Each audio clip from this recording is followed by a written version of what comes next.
Breeze ತುಂಬಿ ನೀರು ಮೇಲಿನಿಂದ ಹಾರುವಂತಹ ಸಂಭವ ಕೂಡ ಇದೆ. ಅದಕ್ಕೆ ಇವತ್ತು ಸಮಸ್ತ ನದಿ ದಂಡಿಗೆ ಬರುವಂತಹ ಎಲ್ಲ ಗ್ರಾಮಗಳು ತುಂಬಾ ಚಿಂತಾಜನಕವಾಗಿದೆ. ಅವರು ಅಲ್ಲಿರುವಂತಹ ಅವ್ರ ಮಕ್ಕಳ ತಾಯಂದಿರ ನಮ್ಮ ತಂದೆಯವರ ಎಲ್ಲರೂ ಅವರು ಚಿಂತಾಜನಕವಾಗಿದೆ. ಇಡೀ ಗ್ರಾಮಗಳು ಸಂಪೂರ್ಣ ಮುಳುಗೋಗಿದೆ. ಅದಕ್ಕೆ ಇಲ್ಲಿರುವಂತಹ ಸರ್ಕಾರಗಳಾಗಲಿ, ಶಾಸಕರಾಗಲಿ, ಸಚಿವರಾಗಲಿ ಮತ್ತು ಸಂಬಂಧಪಟ್ಟಂತ ಅಧಿಕಾರಿಗಳಾಗಲಿ ಮುಂಚಿತವಾಗಿ ಮಳೆ ಬರಕ್ಕಿಂತ ಮುಂಚೆ, ಈ ಪ್ರವಾಹ ಬರಕ್ಕಿಂತ ಮುಂಚೆ ಅವರಿಗೆ ಏನಾದರೂ ವ್ಯವಸ್ಥೆ ಮಾಡಿದರೆ ಇವತ್ತು ಈ ಪರಿಸ್ಥಿತಿ ಬರ್ತಿದ್ದಿರಲಿಲ್ಲ. ಇವತ್ತು ಈ ಪರಿಸ್ಥಿತಿ ಬಂದಾದ ಇವಾಗ ನೀವು ಎಚ್ಚೆತ್ತುಕೊಂಡು ಇವತ್ತು ಜನರಿಗೆ ಏನಾದ್ರು ಇನ್ನೊಂದು ಕಡೆ ಶಿಫ್ಟ್ ಮಾಡ್ತೀರಾದ್ರೆ ಹೇಗೆ ಸಾಧ್ಯ? ಅದು ಇವತ್ತು ಸಣ್ಣ ಮಕ್ಕಳಿದೆ, ಸಣ್ಣ ತಾಯಂದಿರಿದೆ, ಅನಾರೋಗ್ಯದಿಂದ ಅವರ ಆರೋಗ್ಯ ಹದಗೆಡ್ತಾ ಇದೆ.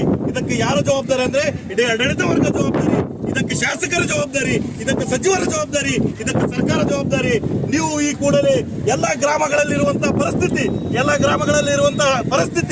ಗ್ರಾಮಗಳಲ್ಲಿರುವಂತಹ ಕಷ್ಟವನ್ನು ಅಲಿಸಿ ಆ ಕಷ್ಟಕ್ಕೆ ಸ್ಪಂದನೆ ಮಾಡುವಂತ ಕೆಲಸ ಇವತ್ತು ಆಗಲೇಬೇಕು. ಆಗಿಲ್ಲ ಅಂದ್ರೆ ನಾವು ನಿಮಗೆ ಬಿಡೋದಿಲ್ಲ. ಆ ಜನರ ಕಷ್ಟದ ಕೂಡ ನಾವು ಕೂಡ ಭಾಗಿದಾರಿ. ನಾವು ಆ ಕಷ್ಟ ಅವ್ರ ಕಷ್ಟ ಅಲ್ಲ, ನಮ್ಮ ಕಷ್ಟ ಅದು. ಅವ್ರಿಗೆ ಕಷ್ಟ ಆದ್ರೆ ನಾವು ಸುಮ್ಮನೆ ಕುಂತ್ಕೊಂಡು ನೋಡೋಂಗಿಲ್ಲ. ನೀವು ಮೊದಲು ಒಂದು ಕಡೆ ಬಂದು ಎಲ್ಲರೂ ಫುಡ್ ಹೊಡ್ಕೊಂಡು ಹೋದ್ರೆ ನಡೆಯೋದಿಲ್ಲ. ಶಾಸಕರೇ, ನಿಮ್ಮ ಸುಳಿನಾಟ ನಡೆಯೋದಿಲ್ಲ, ನೀವು ಕಾಟಾಚಾರಕ್ಕೆ ಮಾಡಿದ್ರೆ ನಡೆಯೋದಿಲ್ಲ.